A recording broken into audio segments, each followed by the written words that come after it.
ni isakaramentu ririmo Yezu Kristo ubwe rwose n'umubiri we n'amaraso ye mu bimenyetso by'umugati na divayi. Buriya ntabwo ari ugupfa kugenda gusa ngo turahabwa Ukarisitiya nk'ugiye kurya imigati yari yo yose. Ugiye guhabwa Yezu.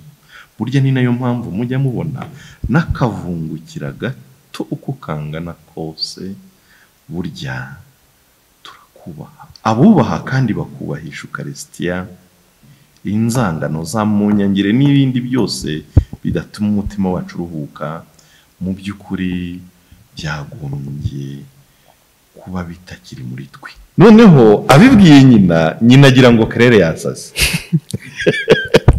Ariruka ajya kubwira se ati ibimbayeho ntubizi.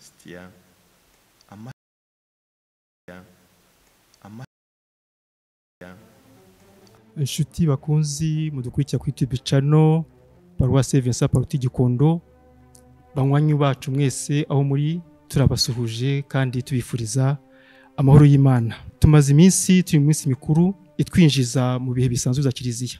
Cyumweru gishize twizihizaga umunsi mukuru butatu butagatifu. Muri uyu mwanya turimo kwitegura kwizihiza umunsi mukuru w'isakaramentu y'Ukarisitiya.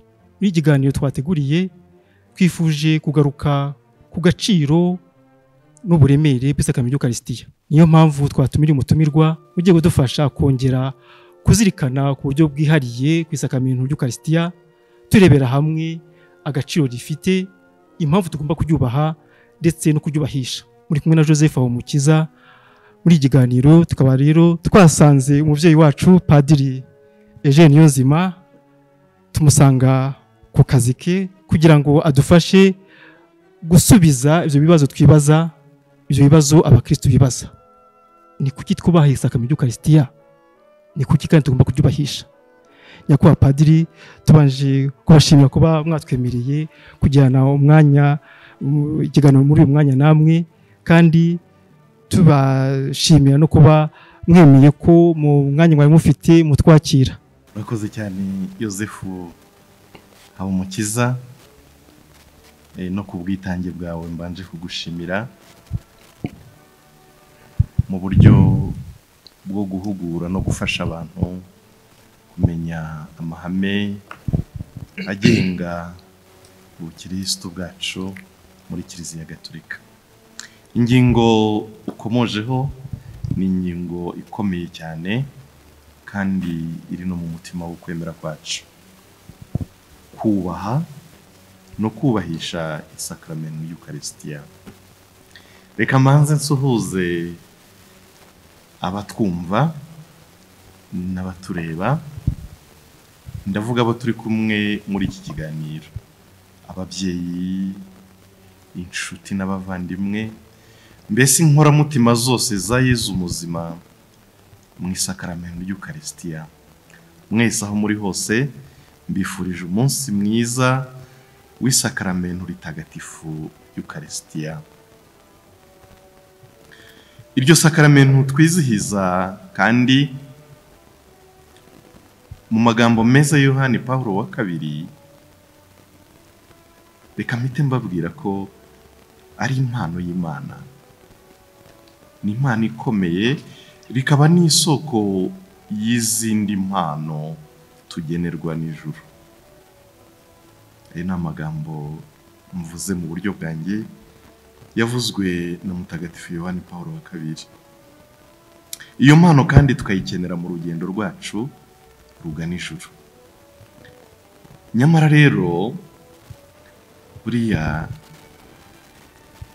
Joseph tuganira, ukuri nuko hari abatarasobanukirwa cyangwa se bakaba bazi igice impamvu twebwe abakristo Gatolika twubaha kandi tukubahisha isakaramentu y'Ukarisitiya. Ni muri urwo rwego rero navuze ngo ikibazo mbajije ni cyiza cyane, kuko ngiye kuboneraho nanjye mu gihe twitegura kwizihiza no gusogongera ku buryohe bw'iryo banga ndakonozwa, iryo banga tudashobora gukonoza kandi rikaba iry'ibihe byose. Mbonereho nanjye kwibutsa kandi nanjye niyibutsa ko twese duhamagarirwa kubaha no kubahisha isakaramentu y'Ukarisitiya.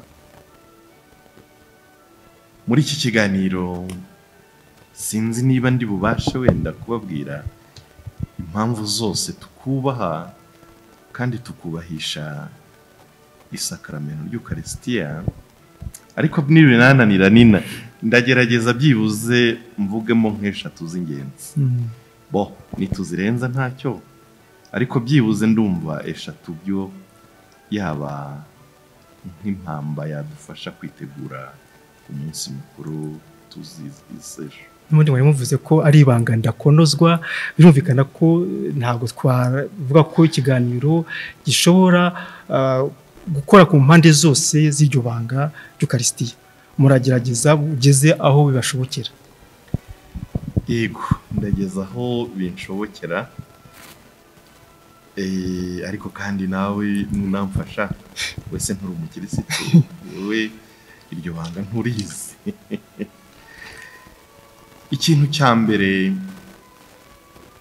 gituma twubaha kandi tukubahisha isakaramentu y'Ukarisitiya ni ukubera ko Ukarisitiya ari isakaramentu ririmo Yezu Kristu ubwe rwose.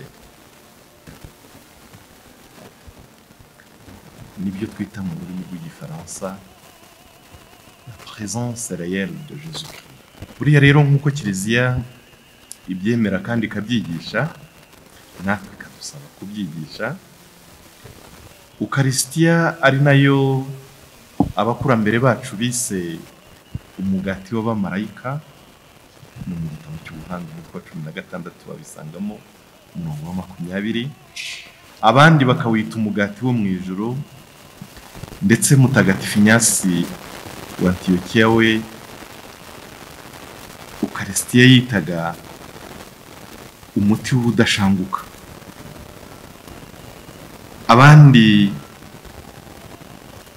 bakaba barasize batwigishije ko ari impamba y'abagenzi twita viaticum, ni isakaramentu ririmo Yezu Kristu ubwe rwose n'umubiri we n'amaraso ye mu bimenyetso by'umugati na divayi, kandi akatubera icyarimwe igitambo, ifunguro n'inshuti tubana. Igisimu urayizi. Ndumva twabyigishijwe twitegura guhabwa isakaramentu y'Ukarisitiya. Ni igitambo, ni ifunguro n'inshuti tubana, uwo Yezu muzima uri mu Ukarisitiya. Ibi rero bidutera kubaha no kubahisha cyane cyane isakaramentu ritagatifu, kuko tuba twubashye kandi twubahishije rwose Yezu ubwe.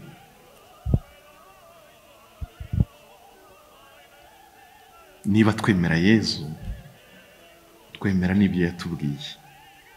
Hari igihe nyambwira abantu ngo Yezu yaratubwire ngo iki ni umubiri wanjye nimwakire murye, aya ni amaraso yanjye nimwakire munywe. Niwe wabyivugiye, asobanura iyo présence réelle cyangwa se uko kuba mu mugati na divayi ubwe. Ntiyigeze atubwira ngo iki ni igisa n'amaraso yanjye, cyangwa se ngo iki ni igisa n'umubiri wanjye. Ntiyigeze anatubwira ngo ibi bijya kumera nk'umubiri wanjye cyangwa se bijya kumera nk'amaraso yanjye. Oya, yaratubwiye uyu mugati, uyu ni umubiri wanjye nimwakire murye, aya ni amaraso yanjye nimwakire munywe. Ibyo rero bituma twubaha cyane Ukarisitiya, kuko tuzi ko ari Yezu ubwe nyine twubaha. Iki cyubahiro tukimuha mu buryo bwinshi, duhimbaza neza misa ntagatifu. Niyo mpamvu burya kujya mu misa nk'ugiye mu isoko cyangwa se utiteguye cyangwa se ari nko kubura ahandi ujya, burya n'uguhomba cyane cyane rwose. Cyangwa se ukagenda uvuga ngo noneho hari amasaha 2 mara ngo biragenda bite, ngo noneho hari amasaha 2 koko ngo si igihe ntaye. Oya, cyangwa yaje gusumwa na kanaka. Yego, nyambwira abantu ngo ujye utekereza n'uburi mu misa ko ari nk'aho winjiye mu ijuru ry'Imana, aho ugiye kuganira n'Imana amaso ku maso, aho ugiye guhura na Yezu muzima mu Ukarisitiya. Urumva maze ayo masaha abiri tuba tugize amahirwe, niyo yaba 3, ubaye ko kuri mu misa bya nyabyo, uba wagize umwanya wo guhura n'Imana, kandi ndumva umuntu atarambirwa kuko yahuye n'Imana. Iyo rero tujya mu misa tubishyizeho umwete, tukumva ijambo ry'Imana, tugahabwa Ukarisitiya ntagatifu, tukajya ku meza y'ijambo ry'Imana, tukajya ku meza y'ifunguro ritagatifu, tukicuza ibyaha byacu mu misa cyagiye turirimba kiriye, tugasabana n'Imana, tukayisingiza. Mu by'ukuri burya buba ari mu buryo bukomeye bwo kubaha rya sakramento wa Yezu muzima, tuzi neza ko ari mu sakramento ry'Ukarisitiya. Tumwubaha kandi tukamwubahisha, tumuhabwa kenshi kandi neza mu isangira ritagatifu. Buriya ntabwo ari ugupfa kugenda gusa ngo turahabwa Ukarisitiya nk'ugiye kurya imigati iyo ari yo yose, ugiye guhabwa Yezu. Burya ni nayo mpamvu mujya mubona n'akavungukira gato uko kangana kose, burya turakubaha. Niyo mpamvu n'abakora muri za sakristiya, n'abahereza b'ingoboka b'Ukarisitiya, n'abandi bose bagira aho bahurira n'Ukarisitiya, bagomba kuyubaha cyane, ku buryo n'akavungukira gato uko kaba kangana kose karubahwa kandi kakubahirizwa. Iyo rero tumuhawe neza, akatubamo natwe tukamubamo, kiri ari ikimenyetso cyo kumwubaha cyane no kumwubahiriza.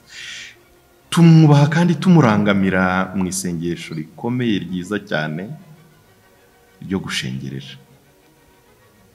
Burya hari benshi gushengerera bigora, ngo ariko se buriya kuko nakwicara imbere y'isakramento iminota 10, 20 nta kintu mubwira, kongeraho n'ibyo navuze bikanshirana. Iyo ngezaho nibuka inkuru y'umunovise, babana babitoza kwiha Imana, wajyaga abwira umurezi we ati, iyo ngeze imbere y'isakramento simenye ibyo mvuga, ndagenda nkavuga byarangira nkabura icyo mubwira. Umurezi rero aza kumubwira ati, mba rero n'ubundi hariya nta nubwo ari ngombwa kujya kuvuga. Ati, nuzajya ugera imbere ye ujye umubwira ngo Yezu wanjye, uri hano nanjye ndahari, ibi birampagije. Yamubwiye mu rurimi rw'Igifaransa ngo je suis là et tu es là et cela me suffit. Ubwo urumva rero muri rya sengesho ryo gushengerera akenshi tugomba no gukora dutuje cyane, muri make umutima wawe ubwira Yezu ngo ndi hano nawe urahari, kuba turi kumwe byonyine birampagije, niyo ntacyo nakubwira. Burya nabwo ni uburyo bwo kubaha no kubahisha Yezu muzima uri mu isakramento y'Ukarisitiya. Kandi rero tunamwubahisha iyo tumwisunga ngo atubere ikiramiro mu ntege nke zacu. Gusa navuga ko ibyo bidahagije. Ibyo ntibihagije kubera ko Pawulo mutagatifu hari aho byageze nyine akabona abakristo bubaha Yezu koko mu Ukarisitiya, ariko ntiyifuze ko ubwo icyo gihe byo byari mu isangira ritagatifu, mu isangira rya Nyagasani. Ariko akabona ibyo bintu bidahagije, gusenga, gushengerera, kujya mu misa, ibyo byose birebana n'ubuzima bwa roho, akabona ntibihagije. Noneho aza kubwira abantu bo mu gihe cye, abagaya cyane. Abwira ikoraniro ry'i Korinti, namwe muzabyisomera ndabarangira aho biri, mwebwe ntimunaterwa n'isoni no guhihibikanira gusa isangira rya Nyagasani, kandi rwagati muri mwe huzuyemo amacakubiri. ibyo abashaka kujya gusuzuma mwabisanga mu ibaruwa ya mbere Pawulo mutagatifu yandikiye abanyakorini umutwe wa 11 murongo wa 17 kugera ku 22. Ubwo yashakaga kubabwira iki mbese? Yashaka kubabwira ngo nibyo bwa buryo twubahamo Yezu muzima mu Ukaristiya, cya gitambo cy'Ukaristiya dutura, ryashengerera ritagatifu, kwa kumusura no kumuhabwa byagombye kugira icyo bihindura ku buzima bwacu. Ababikora gutyo ntibigire icyo bihindura ku buzima bwabo, hari urugendo basigaje. Niyo mpamvu Pawulo mutagatifu yavuze ngo koko muhiyibikanira isangira ritagatifu, ariko muri mwe rwagati muri mwe habe huzuyemo amacakubiri. Reka nongereho wenda n'ibyo atavuze, habe huzuyemo za munyangire, habe huzuyemo amatiku aturuka kuri ya macakubiri y'amoko, ironda koko n'ibindi. Duhabwa Ukaristiya, iryo jambo rya Pawulo rijya rinkoraho cyane ku mutima, kuko n'iki gihe natwe turarikeneye. Abubaha kandi bakubahisha Ukaristiya, amacakubiri, inzangano za munyangire n'ibindi byose bidatuma umutima wacu uruhuka, mu by'ukuri byagombye kuba bitakiri muri twe. Turi abantu ndabyumva, ariko ibyo rero byose twagombye gukora ibishoboka ngo tugabanye ubukana bwa sekibi wigaragariza muri ayo matiku, muri ayo macakubiri n'ibindi. Naho mutagatifu Yohani Kirisositomu we nawe muri uwo mujyo wa mutagatifu Pawulo ntabwo yumvaga twaherera gusa kuri icyo cyubahiro cyo gusenga, cyo gushengerera, cyo guhabwa Ukaristiya neza. Ni byiza cyane, ni byiza rwose pe, ariko we ntabwo yiyumvishaga ukuntu umuntu yakwemera ko Yezu ari muzima mu Ukaristiya, ngo ariko ntamubone ari muzima mu bakene. Ibyo byaramujenaga cyane. Ni nkaho yavuze ati mu kubaha no kubahisha isakaramentu ry'Ukaristiya, muri bwa buryo bwa roho twavuze haruguru, byagombye no kugaragarira mu bikorwa byacu. Kuko Yezu uri mu Ukaristiya ni nawe Yezu utuye mu mukene, ni nawe Yezu utuye mu muntu wagowe kandi navuga wahuye n'ibibazo by'ubuzima. Bityo rero abahabwa Ukaristiya, abashengerera Ukaristiya ntagatifu, ndetse n'abandi bose bafite uburyo bwinshi bwo kuyubaha no kuyubahisha, mu by'ukuri uwo Yezu ubaha mu Ukaristiya yagombye no kubahwa mu bakene, yagombye kubahwa mu bavandimwe bacu, yagombye kubahwa mu bana no mu bakuru, cyane cyane mu banyantege nke. Icyo ni igitekerezo cy'inyamibwa cya mutagatifu Yohani Kirisositomu. Urumva rero ibyo biracyafite agaciro uyu munsi.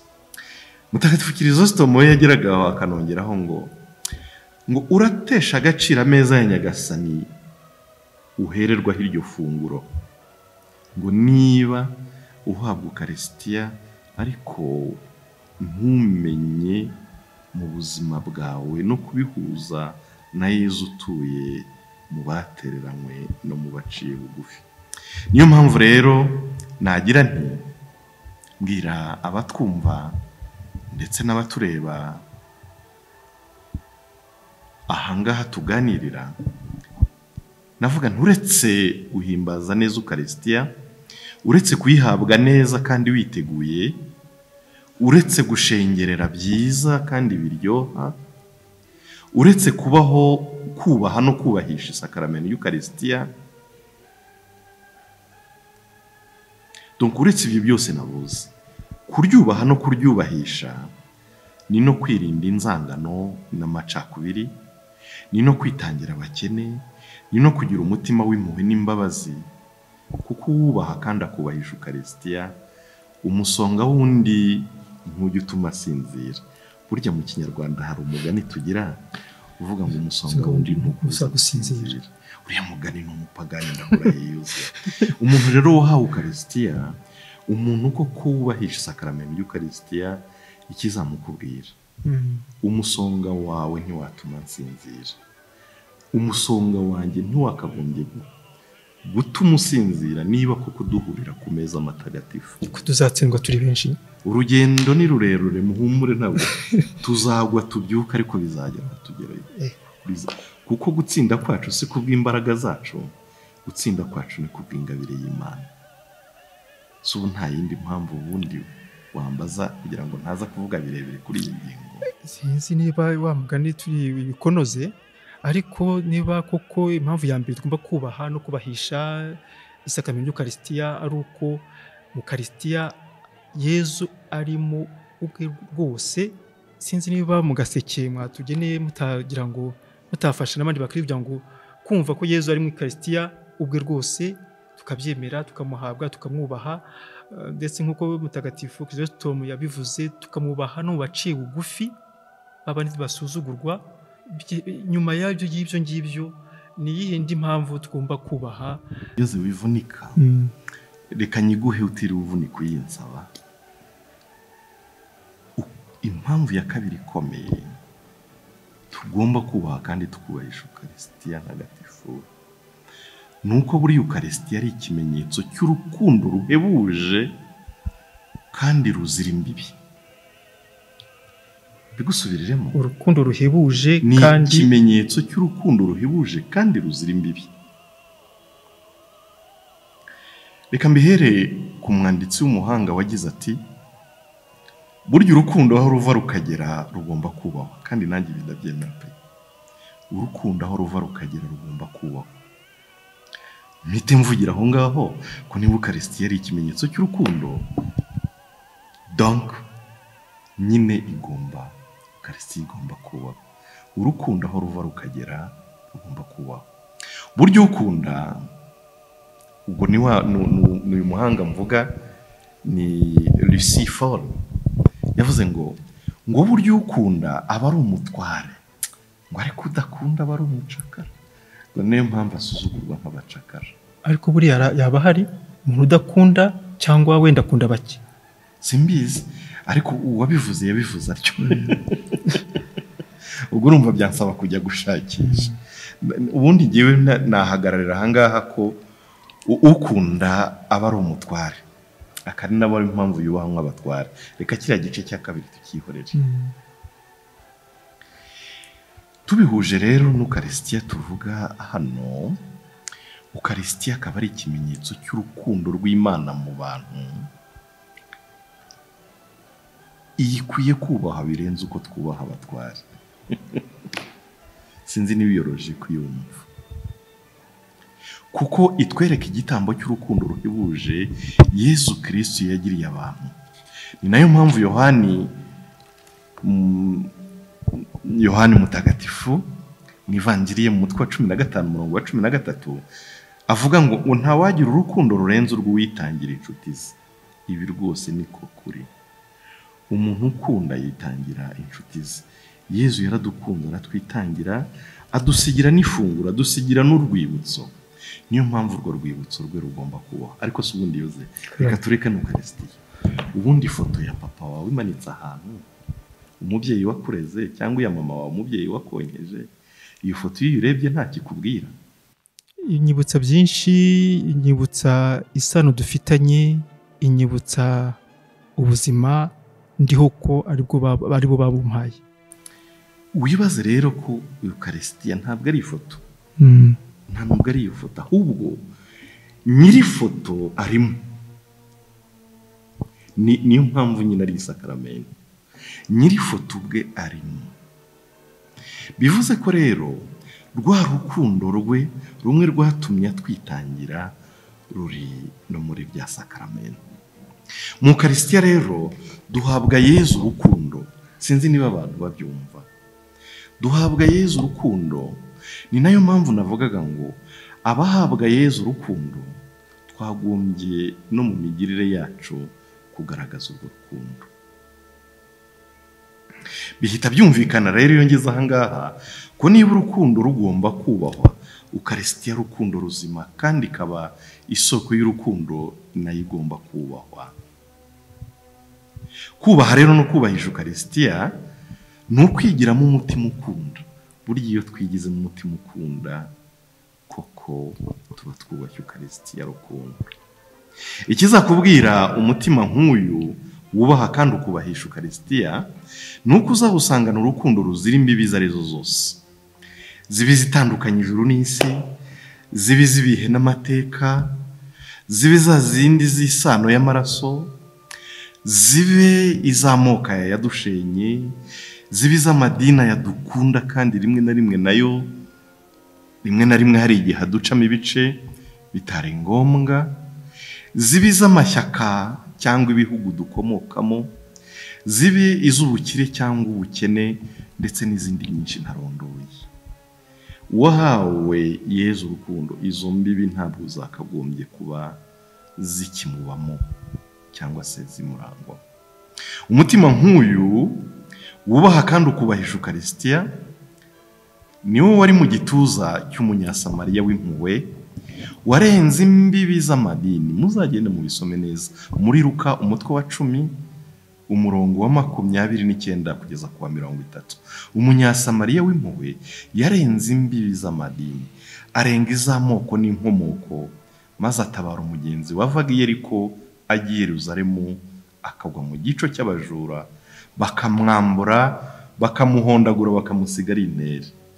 Umusamariya mwiza yarenze izo mbibi, bivuga ngo mu by'ukuri yari yarakiriye urukundo. Muri we hari hatuyemo urukundo, niyo mpamvu izi mbibi zose yazirenze. Uyu mutima rero, uyu nuwiyumvamo, yoze uyu mutima nuwiyumvamo, abawe bakawiyumvamo, nukuri uzaba warahindutse kandi uzaba uri umuyoboke w'ukuri wa jambo, uzaba wubaha kandi wubahisha Ukarisitiya duhabwa buri munsi. Padiri, birakomeye muri iki gihe cyane, aho usanga n'abantu bavukana baryana, noneho ugasanga urwo rukundo akenshi ni rwa rundi rusa naho rwireba, utari rwa rundi rutarondera akari akarwo, ahubwo rushaka kwikubira yewe nabi wacu, nabo dufitanye isano, nabo dufitanye dutangiye itsinda. Urwo rukundo rero rutagira imipaka, sinzi niba ni ingabire twabye gusaba. Yoze ni ingabire ariko ni n'umukoro. Nituvuga gusa ngo ni ingabire, tuzicara dutegereza ngo Imana izatwoherereza ingabire gusa, ariko ni n'umukoro wacu. Ibi ndabivuga ntayo ko muri ibi bihe turimo ari ikibazo, muri iki gihe cy'ubwikanyize bukomeye, ariko impamvu mbitindaho, buriya mwiyogezabutumwa ryacu ntabwo nyine twagombye gutumirira abantu ngo bahabwe amasakaramentu ari benshi batumva uburemere bw'ibyo bahabwa. Gutegura abantu ngo bazahabwe Ukarisitiya, ugategura abana ngo bazahabwe Ukarisitiya, ukabwira abantu ngo bagarukire Imana, baze ku meza matagatifu, nibyo ndabyumva, ariko mu gihe tutaramenya uburemere bw'uwo dusanga, erega ibi ndabivuga atari uko nanjye nabigezeho, ibi ndabivuga kuko mbona ari cyo gikenewe kugira ngo wowe nanjye dukore uru rugendo. Ejo ni ukuri tutazajya twitabira guhabwa Ukarisitiya gushengerera, maze twagaruka ugasanga nta gihinduka mu buzima bwacu. Ngo hese akantu k'urwenya gatoya kagira inkuru. Niba ujya usoma muri literature hari Voltaire, hari akantu nigeze, agira ibitabo byinshi ubu singiye mu gutanga amareferanse. Kimwe mu bitabo bye yanditse, hari ahantu ashyiramo inkuru y'umukristo n'umuntu gusa, umuntu arya umuntu honetome, ubwo twamwita ngo iki, umuntu w'inyangamugayo. Ikiganiro hagati y'umuntu w'inyangamugayo n'umukirisitu. Umukirisitu yahuye n'umuntu w'inyangamugayo, aramubaza ngo sinshobora kumva ukuntu mubaho mutemera Imana bikabakundira. Uw'inyangamugayo aramureba, aramubwira ati umva rero, nanjye sinshobora kumva ukuntu mwemera Imana, mubaho mwemera Imana, ariko ntimugire n'agatambwe mutera, ntimugire icyo muhindukaho mu buzima bwanyu.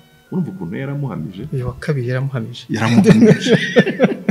Ubwo urumva undi yarambiye kumwiyemeraho ngo ariko ni nkaho yamubwiye ati ariko wahindutse ukamenya Imana. Uwo muntu w'inyangamugayo nyine ni nko kwa kundi tubwira abantu ngo uzaze dukwigishe ubatizwe ugere gute. Undi aramureba ati ni nkaho yamubwiye ati n'impamvu ntaraza nuko nabonye wowe wamenye Imana nkabona nta kintu byagukozeho.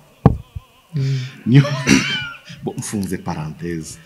Niyo mpamvu navugaga yuko nyine no mu iyogezabutumwa ryacu tugomba gufasha abantu kurenga gusa ibyo kuvuga ngo nahawe amasakaramentu, ahubwo bakumva n'uburemere bw'ibyo bahabwa, tukumva n'uburemere bw'ayo masakaramentu n'icyo asobanuye mu buzima bwacu. Murakoze nyakubahwa Padiri, mukomeje kuri iki kiganiro cy'ukuntu umuntu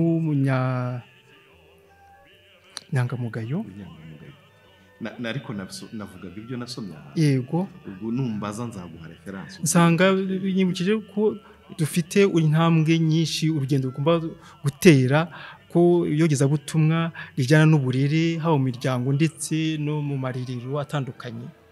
Nagira ngo nkomoze mbere ko dukomeza muri iki kiganiro, nkomoze ku butumwa mufite bw'iyogezabutumwa, kuki mubufatanya n'uburezi muri rusange.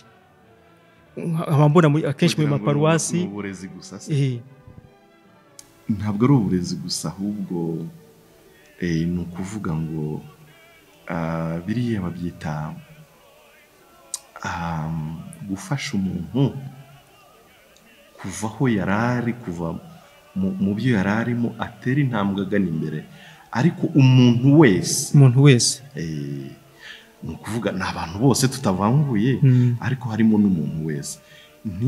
Ntidutume umuntu akura mu buzima bwa roho gusa ngo ariko usange mu bwenge yaragwingiye, cyangwa se ngo ufashe umuntu gukura mu bwenge gusa ariko usange ni nka bya bindi bavuze ngo la science sans conscience qui devient la ruine de l'âme. Ngo usange muha abantu ubwenge gusa butagira uburere. Burya iyo tujya mu burezi si ugukunda uburezi gusa, ahubwo ni ukugira ngo umuntu wese agire igihagararo gihamye. Nyine bamwe bakunda siyanse bayigire, ariko bagire na conscience. Ejo tutazasanga dufite amatongo ya roho z'abantu, ruine des âmes. Ni ukuvuga roho zabaye amatongo kuko zitigeze zigira umutimanama uremye neza. Burya iyo mubona dutoza abantu gukora no kwiteza imbere, nibyo ni byiza, ariko biba bigomba kugendana nanone n'ubukure bw'ubuzima bwa roho, kuko umuntu ntabwo ari igice kimwe. Hari abantu iterambere ni ryiza, ariko burya kwibanda ku iterambere gusa, ndavuga iri ngiri ryo kugira ibintu, ndavuga iri ngiri ryo kugira ubwenge bwinshi, hanyuma ibindi bice bigize umuntu nka roho ntuyiteze imbere, usanga ni nk'umuntu ufite umubiri utangana, aracumbagira. Ugasanga umuntu afite amadiplome menshi, ariko mu by'ukuri wareba umutimanama we, uburyo ahitamo ikibi n'ikiza, uburyo akora amahitamo ugasanga rwose nta kigenda. Ugasanga umuntu yaraminuje, ariko wamubwira ngo uyu muntu umugirire nabi, akaba uwa mbere mu kugirira nabi. Iriya ni ya siyanse dukunda, ntidutoze gukunda. Hari undi muririmbyi waririmbye gutya ngo iyo siyanse mukunda ntibatoze gukunda, ngo nimushaka muzayireke muzayihurire. Ariko kuyigira ukanakunda ni ibintu byiza cyane. Burya kugira amafaranga ukamenya n'Imana, ugakira ukamenya Imana, burya amata aba yabyara amavuta. Ariko gukira ukagira roho mbi, burya n'ahandi mu Kinyarwanda umuntu ashobora kukwita umutindi, atari uko ubuze ibigutunga, ahubwo ari uko imico n'imyifatire yawe ari ibya gitindi pe. Inshuti bakunze ako kara kunyuzemo, aho twavugaga ku burezi kugira ngo twirinde roho zumiranye, aho umwana akura afite uburere kandi afite n'ubukristo. Aho ngaho rero ngira ngo nibutse ko Paruwasi Saint Paul Gikondo yatangiye igikorwa kimaze igihe cy'uburezi, aho dufite ishuri. Uburezi ni urufunguzo rw'ubuzima bwiza. Saint Paul Academy ni ishuri rya Paruwasi Gatolika yitiriwe Mutagatifu Vincent Paroti Gikondo, riyoborwa n'ababikira b'abaparotini biyemeje gutanga uburezi bufite ireme, kuko umwana wahize akurana indangagaciro za gikristo, umuco n'ikinyabupfura. Ubwo urumva handi wajyana umwana wawe ari. Saint Paul Academy bafite amashuri atandukanye, harimo amashuri abanza ndetse n'ishuri ry'incuke. Muri Saint Paul Academy niho honyine umwana yigishwa umuco nyarwanda ndetse agatozwa imikino itandukanye, utibagiwe ikoranabuhanga. Ibi byose bikorwa nyuma y'amasomo. Wadusanga haruguru y'umurenge wa Gikondo. Dufite kandi imodoka itwara abana bava ndetse bajya ku ishuri. Ku bindi bisobanuro waduhamagara kuri 0782 03 203. Muze tubandika imyanya itarashira, kuko twatangiye kwandika abaziga muri uyu mwaka w'amashuri tugiye gutangira. Saint Paul Academy, discipline, amour et l'intelligence. Dukomeze nyakwa padiri tugana ku musozo. Twavuze ko ari ikiganiro tudashobora gukonoza ibanga y'Ukaristiya. Twagira ngo niba hari indi mpamvu yafasha abakristu kuzizihiza umunsi mukuru w'isakamitagatifu y'Ukaristiya ku cyumweru, indi mpamvu yafasha kubaha, kumva ko afite inshingano yo kubaha no kubahisha isakaramentu, kugira ngo twitegure umunsi mukuru w'isakamitagatifu y'Ukaristiya dufite uwo mukoro tugomba kujyana muri iyi minsi.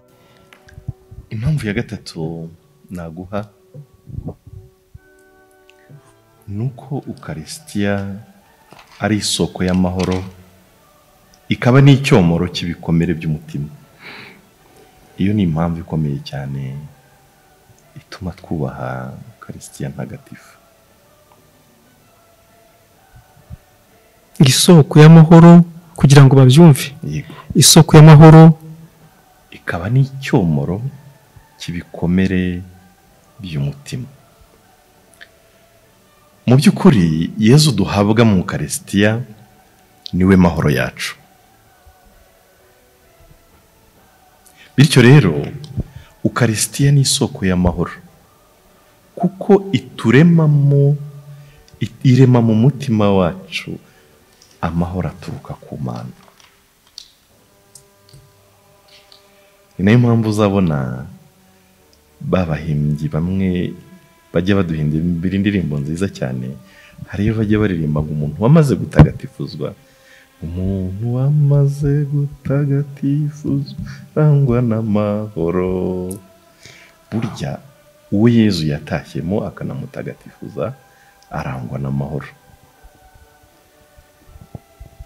Burya uwibuzemo amahoro ntanayatanga, ariko uwakira neza Ukaristiya amahoro amutahamo.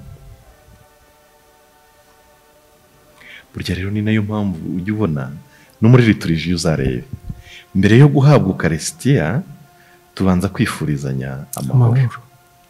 Si byo se? Cyane rwose. Turabanza tukifurizanya amahoro, icyo kiba ari icyifuzo, maze cya cyifuzo kikajya mu ngiro, guhabwa Ukaristiya, mahoro akadutahamo, soko y'amahoro akadutahamo, yarangiza akaturemamo umutima w'amahoro.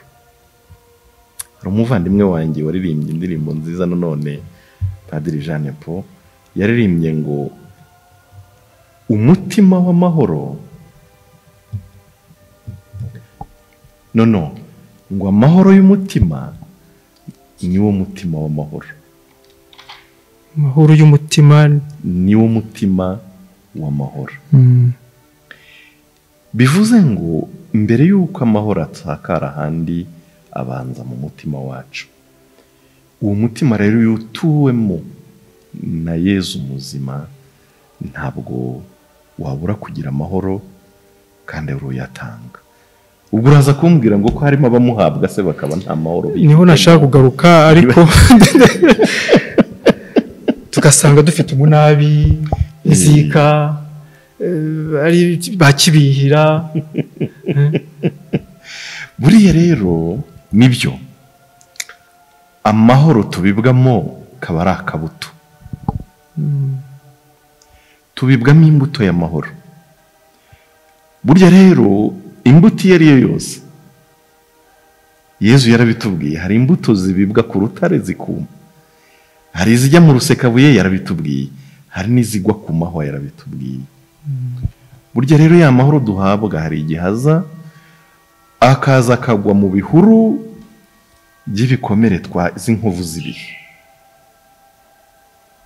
twaba tutaragize amahirwe yo kugira abadufasha gukira ibyo bikomere ugasanga n'aya mahoro nyine ya mbuto y'amahoro ntibashije gukura hari n'igihe igenda ikagwa mu buryo twakuze no mu buryo twakuriyemo cyangwa se karagiteri yacu dufite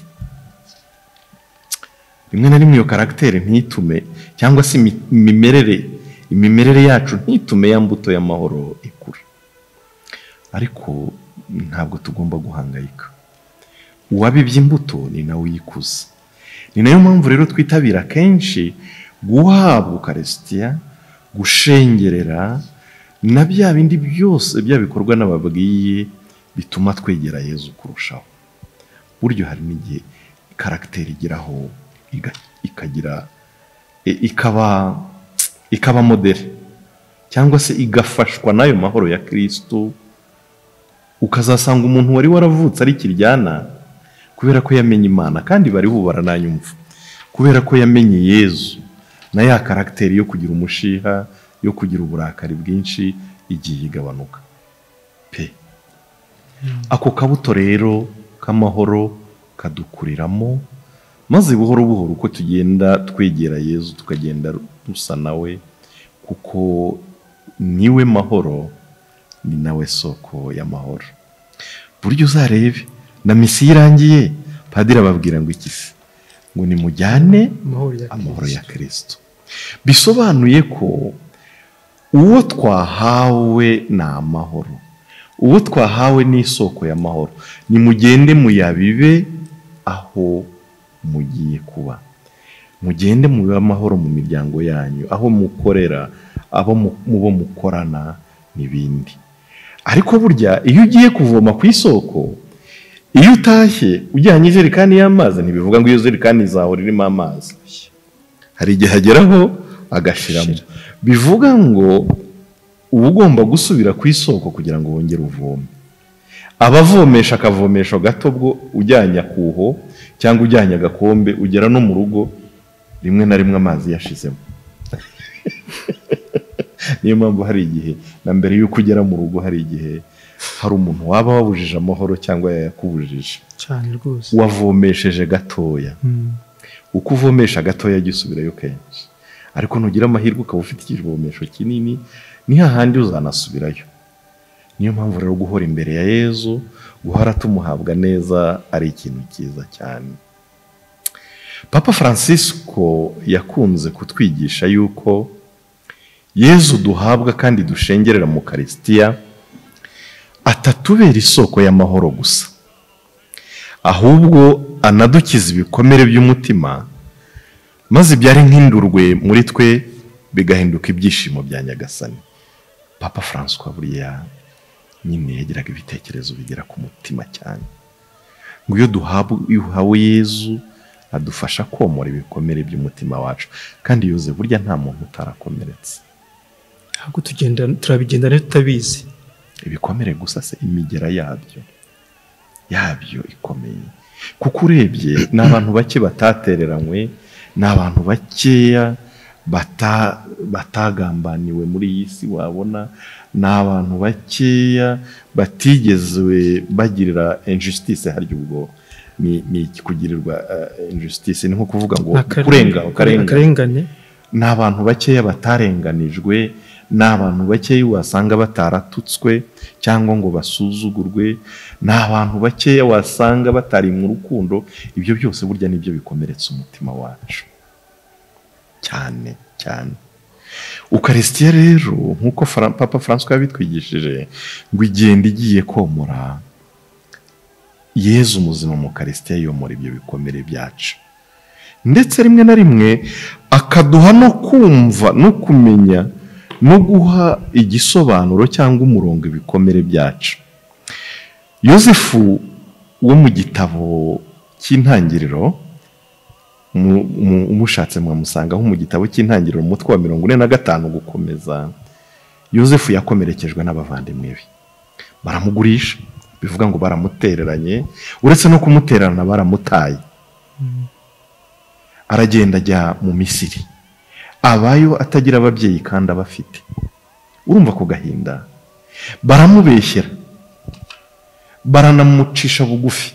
Ibyo bikomere byose Yosefu yarabigendana. Ariko ikintu kinshimisha nababwira, amaze kuvugana n'Imana, amaze kumenya Imana ya Aburahamu, amaze kumenya Imana nyamana, bya bikomere bye yabihaye umurongo. Uzi ko Yosefu abavandimwe be bamusanze mu Misiri, akababwira ngo ntabwo ari ngo burya mwibwiraga ko mwangurishije, ngo burya mwibwiraga ko mwantaye mukanyohereza mu Misiri, ngo ariko nzi neza ko atari mwe mwabikoraga, ngo burya ni akaboko k'Imana, ni Imana yanyohereje hano kugira ngo nzaze kubategurira inzara itazarinda ibica. Murumva ukuntu yahaye igisobanuro ibikomere bye. Nguhe n'urundi rugero rwiza se, ntako bisa. Mutagatifu Bakita, ndumva yarabaye mutagatifu. Bakita ni umukobwa Josephine Bakita ni umukobwa buryo w'umunyafurika, kandi buryo umukobwa w'umunyafurika wo muri Sudani.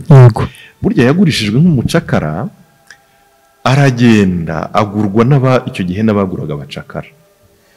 Sinjya muri byinshi, ariko uwamuguze bwa nyuma yari umukirisitu. Ngo ageze iwe yicaye muri saro, muri urwo rugo rw'umukirisitu harimo umusaraba. Ngo umusaraba ubambyeho Yezu nyine kuri, arawitegereza aravuga ngo yese burya ngo hari abantu bababaye muri iyi si nkanjye, ngo uyu mugabo ndabona yarabaye nkanjye. Ko museka muraseka mu bikomeye. Noneho ariko hari ikindi cyamuteye ubwoba, aravuga ngo buriya se ngo ubwo banzanye muri iyi nzu, ngo buriya ngo uko bagize uriya mugabo ngo wasanga nanjye ariko baza kungira. Yari afite akoba, ariko anababariye uwo mugabo babambye, ati uyu mugabo yagorwa. Noneho rero ngo akajya mureba kumva aramukunze. Ariko nyuma aza kubaza iby'uwo mugabo wari ubambye ku musaraba, bamusobanurira ko ari Yezu Kristo watubambiwe. Noneho rero aza kumukunda, nawe ahinduka umukirisitu. Nguko yaje kuba umukirisitu, aba n'umubikira. Sinjye mu nkuru nyinshi cyane, ariko nyuma hari akantu yanditse kandi mbyohera, bivuga ngo amaze guhabwa Yezu, ibikomere bye byabaye nk'ibikira, noneho ahubwo ibyamubayeho abiha umurongo mushya. Hari ahantu yanditse, ndabivuga mu mutwe kuko aho byanditse ntaho mfite nonaha, yaravuze ngo uwazanyereka wa mugabo wangurishije, uwazanyereka wa mugabo wangurishije hano, akaba yarangejeje muri uru rugo nkahamenyera Yezu Kristo, ngo jyewe ibirenge bye nzabisoma. Ngo we yangurishije azi ko ashaka amafaranga, ngo ariko n'Imana yari yamutumye ngo azangeze kuri Yezu. Urumva ukuntu ubuzima bwe buhaye umurongo, bwarahindutse. Ubuzima bwe warahindutse. Aho burya ndakeka ko mbere yaravuga ati cya kigabo cyangurishije, cya kigome cyangiriye gutyo, umva n'igihe bimuhimbiye, ntabyo numvise avuga. Ariko nyuma amaze kumenya Yezu, bikomere bye biroroha, ahubwo asigara avuga ngo uwangurishije wazamumpa nkamusoma ibirenge, kuko yatumye mpura n'umugabo bita Yezu. Nguko uko yanamweguriye ubuzima bwe. Bakita yavuye muri ubu buzima rumubikira, nguko uko yabaye n'umutagatifu kubera ibikorwa bye byiza. Aho rero niho navugaga ngo Ukarisitiya ni isoko y'amahoro, ariko ikaba n'icyomoro cy'ibikomere by'umutima. Ni nabyo rero Francois tubwira ko abayihabwa neza, abamuhabwa mu buryo rwose butunganye, bakamwubaha kandi bakamwubahisha, n'ibikomere by'umutima wabo bigeraho bigakira. Ukarisitiya kandi harya ntiwavuze ko turimo kwanzura kuko habakonoza iri banga rya Eucharistia. Reka tugane ku musozo ko twanzura ntabwo mpabaze ibindi fada ahubwo tugane ku musozo noneho rwose abakristo bagiye mu munsi mukuru banyuzwe. Reka ndangize iki gitekerezo cya Papa Francois kuranyemereye se cyane rwose Imana imuhiruko ridashira umubyeyi wacu.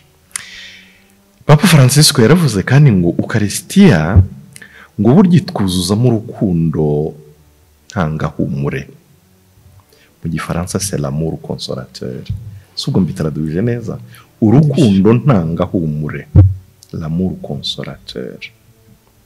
Urwo rukundo rukaba rukomoka kuri Roho Mutagatifu. Burya urukundo ntangahumure nyine ni urukomoka kuri Roho Mutagatifu, kuko Roho Mutagatifu ni umuhoza. Twabyumvise kuri Pentecoste, Roho muhoza. Ibyo Papa yabivuze, reka noneho babwire n'itariki yabivuze. Hari mu kwezi kwa gatandatu ku itariki ya 14 ndumva ari mu 2022 niba ntibeshye, ndaza gusubira mu reka no ibindi byo ntimubitindeho, sibyo by'ingenzi cyane. Maze rero ngo abahuye na Yezu mu Eucharistia ngo ubuzima bwabo, reka mvuga ubuzima bwacu kuko nanjye turahura, ngo bwongera kugira igisobanuro n'uburyohe nta kwa kundi nyine kwa bakita nababwiraga. Ariko iyo ngeze kuri iyi ngingo, reka mbari naho ndangiriza, so ntimuzavuga ko ndikabara nkuru. Iyo ngeze kuri iyi ngingo nibuka inkuru, nimushaka muzabinyita ntacyo bintwaye. Kari nkuru nziza. Nibuka inkuru y'umwana nasomye mu gitabo cy'umwanditsi witwa Stan Rouget, nkunda nawe. Ngiwe abantu bandika ibitabo turakundana cyane kuko nkunda gusoma nkakunda no kwandika. Biri mu bintu nkunda cyane. Uwo mugabo witwa Stan Rouget kugira ngo yumvikanishe uburyo Eucharistia ari isoko y'urukundo ruhumuriza, la source de l'amour consolateur, avugamo inkuru y'umwana witwa Claire wavutse atagira amaguru ntagire n'amaboko. Ubwo urumva yavukanye ubumuga bukomeye. Ariko urumva kuvukana ubumuga ntibivuga ko udakura ngo ugire ubwenge cyangwa se ngo ubashe no kwitekerezaho. Uko yagendaga akura rero niko urabona bwa bumuga bwe bwari ubw'umubiri, ariko bwatumaga n'umutima ugenda ukomereka kurushaho. Ubwo urumva yageze ku myaka y'ubwenge, si imyaka 7 harya, ageze ku myaka 7 abona abandi bana bambara udusakoshi mu bitugu bagiye kwiga, akibaza impamvu Imana yamuremye ntimuha amaguru nk'abandi bana ngo nawe ajye kwiga. Akibaza impamvu Imana yamuremye ntimuha amaboko nk'abandi bana ngo nawe afate agasakoshi ajye mu nzira ajye kwiga. Ubwo urumva mu mutima we hiremagamo ikintu kivuga ngo Imana ntinkunda. Uko agenda akura akabona abandi bana barajya kuri toilette nta kibazo, barajya mu bwiherero nta kibazo bafite, ariko we ibye akabikorera ku buriri aho aryamye, akaba ari naho byose birangirira. Ibyo bintu byaramukomeretsaga cyane rero, noneho ku buryo amaze kugera ku myaka y'ubukure 10 yaratangiye noneho kuba wa muntu warunguriwe warakaye. Akagira rero nyine ukunda Imana. Burya ababyeyi bacu barakabaho ndabasuhuje, bakunda Imana, benshi bakunda Imana cyane, baranabidutoza. Akagira umubyeyi ukunda Bikira Mariya, agakunda n'Imana, agahora avuga ngo ndabizi Imana n'urukundo, agasenga Imana rukundo. Noneho Karere rimwe aramubwira ngo ngo ndakubwiye ngo ujye uceceka. Iyi Imana iza kuba urukundo iba yarampaye amaguru nk'abandi bana. Iyi Imana iza kuba urukundo iba yarampaye amaboko nk'abandi bana, nkajya kwiga nk'abandi bana. Ngo none mwirirwa muvuga ngo Imana n'urukundo. Ubwo urumva yabivugaga nyine anikubaganya cyane, yerekana uburakari bwe. Mama we rero bikamubabaza cyane. Umunsi umwe rero ajya kumutembereza. Ubwo urumva yagendaga mu kagare, mutemberezaga mu kagare. Bageze imbere ya kiliziya bajya gusuhuzira isakaramento. mu gifaransa tubyita visite au saint sacrement. Reka mpereho ahubwo ko nari nakwibagiwe Yoze, burya mu buryo bwo kubaha no kubahisha isakaramentu harimo ibyo twita la visite au saint sacrement. Babyeyi bavandimwe inshuti zanjye, ntimukajye munyura imbere ya kiliziya ahantu muzi ko hari isakaramentu, hari tabernacle, kuhanyura udasuhuje Yezu mu isakaramentu y'Eucharistia. Burya rwose mu muco wa gikirisitu, abakirisitu ba kera aho banyuraga hari isakaramentu, aho banyuraga imbere ya kiliziya, umunota umwe waba guhagije wo gusuhuza isakaramentu, la visite au saint sacrement. Uwo muco usa nk'ucika gakeya kubera abantu twihugiyeho. Ariko reka nongere nkukangurira abatwumva. Mama wa Kerere rero, kugira ngo ngaruke inyuma, arasunika umwana mu kagare yinjiye mu kiliziya, noneho agiye gusuhuza Yezu mu isakaramentu y'Eucharistia. Yavuga ngo ndahamara umunota umwe wundi twikomereza urugendo. Uko asunika ngo ajye mu kiliziya, Kerere agasunika asubira inyuma. Uko asunika ngo yinjire, Kerere agasunika yinjira. Ni nkaho yamubwiye ati uranjyana he? Iyo mana yanyu, uwo Yezu wanyu musuhuza wanyimye amaguru, uwo Yezu wanyu musuhuza utarampaye amaboko, amariye iki? Ariko mama wamurusha imbaraga mwinjizamo.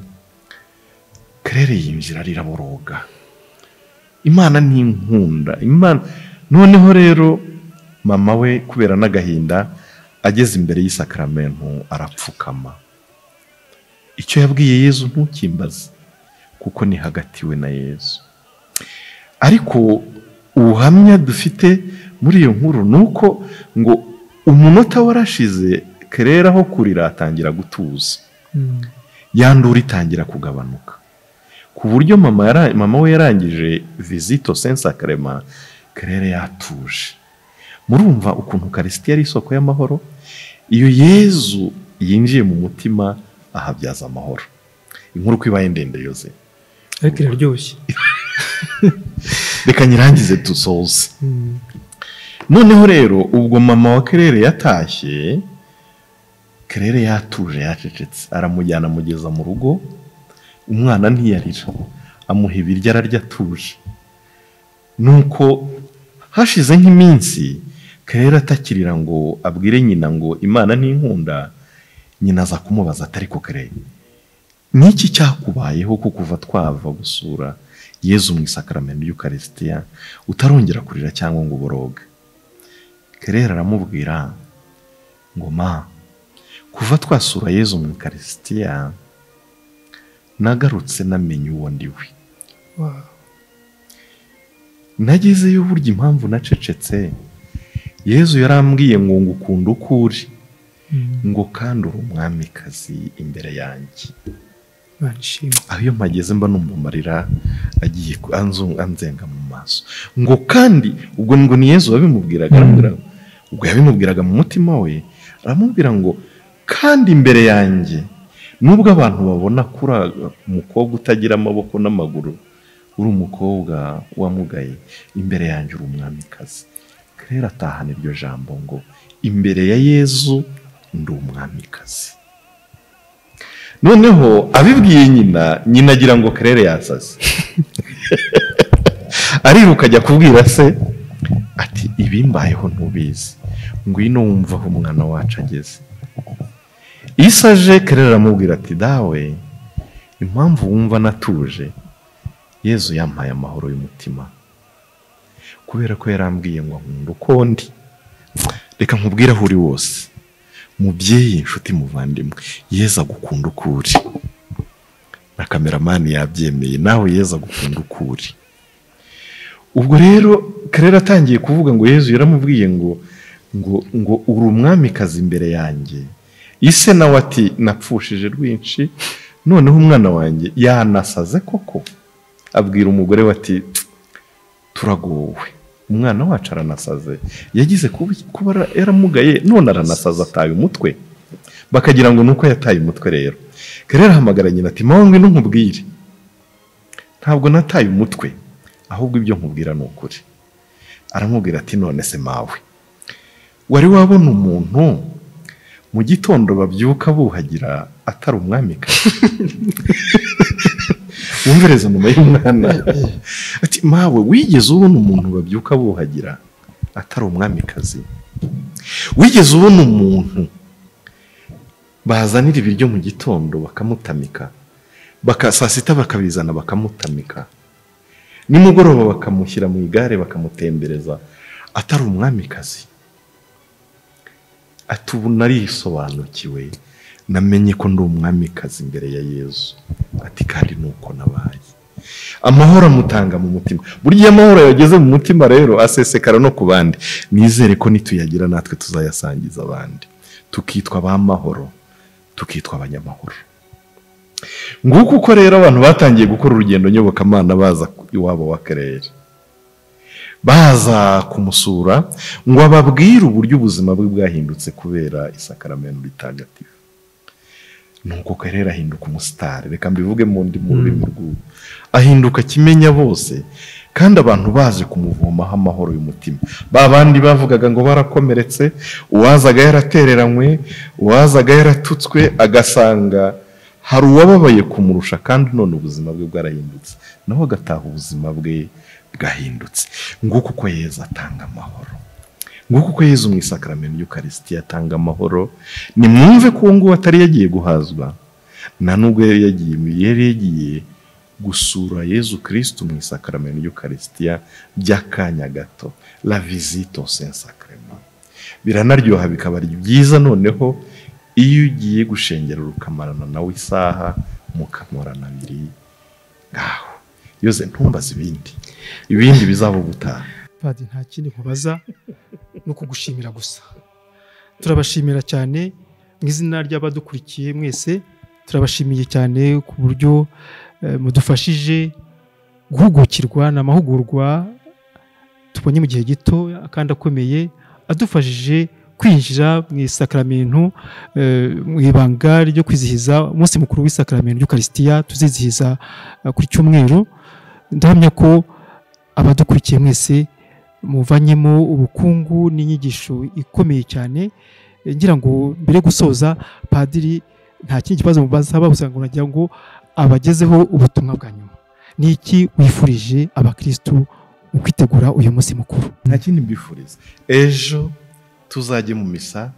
Nzi ko mu maparuwasi yose yo mu gihugu cyacu ndetse n'ahandi ku isi yose batambagiza isakaramento.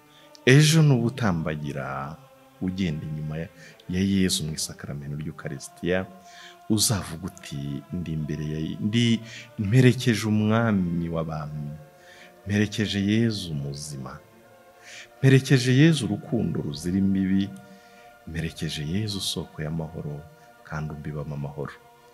Maze nimutambagira, nizishaka zizaba ari metero 100 cyangwa 200, nimugaruka umuhabwe, uzatahana amahoro mu mutima, uzataha atari nk'uko waje. Kandi nicyo nkwifuriza. Ntukagere imbere ya Yezu, ntugahabwe Yezu, ntugashengerere Yezu ngo usubire mu rugo uko waje. Simvuze ko muzahinduka abatagatifu umunsi, la perfection n'est pas de ce monde. Ntabwo ushobora guhinduka ngo uhite uba umutagatifu uyu munsi, kuko ubutagatifu ni urugendo. Ariko yewe nawe reka tugwe tubyuka, nitugwa twongere tubyuke, nitugwa twongere tubyuke, duhabwe Yezu, tumurangamire, dukore ibishoboka byose bijye no mu mibereho yacu, maze ubundi uzarebe. Ubundi ntindi ntego nta yindi. Intego ni ukuzigira mu ijuru, kuko nicyo twaremewe. Ariko tuzajyayo kubera ko iryo juru twariteguriye hano munsi. Nyakubahwa Padiri, turabashimiye kandi twizeye ko n'ubutaha muzongera kutwemerera kugira ngo mumare amatsiko abakristu ku bibazo byinshi bagenda bibaza bijyanye no kwemera. Nawe urakoze cyane Yosefu kuri ubu butumwa mukora mu itangazamakuru rya paruwasi yacu. Uburezi ni urufunguzo rw'ubuzima bwiza. Saint Vincent Paroti Academy ni ishuri rya paruwasi Gatolika yitiriwe Mutagatifu Vincent Paroti i Gikondo, riyoborwa n'ababikira b'abaparotini biyemeje gutanga uburezi bufite ireme, kuko umwana wahize akurana indangagaciro za gikristo, umuco n'ikinyabupfura. Ubwo urumva handi wajyana umwana wawe ari. Saint Vincent Paroti Academy bafite amashuri atandukanye harimo amashuri abanza ndetse n'ishuri ry'incuke. Muri Seven Saparoti Academy niho honyine umwana yigishwa umuco nyarwanda ndetse agatozwa imikino itandukanye utibagiwe ikoranabuhanga. Ibi byose bikorwa nyuma y'amasomo. Wadusanga haruguru y'umurenge wa Gikondo. Dufite kandi imodoka itwara abana bava ndetse bajya ku ishuri. Ku bindi bisobanuro waduhamagara kuri 0782 03 203. Muze tubandike imyanya itarashira kuko twatangiye kwandika abaziga muri uyu mwaka w'amashuri tugiye gutangira. Seven Saparoti Academy. Discipline, amour et l'intelligence.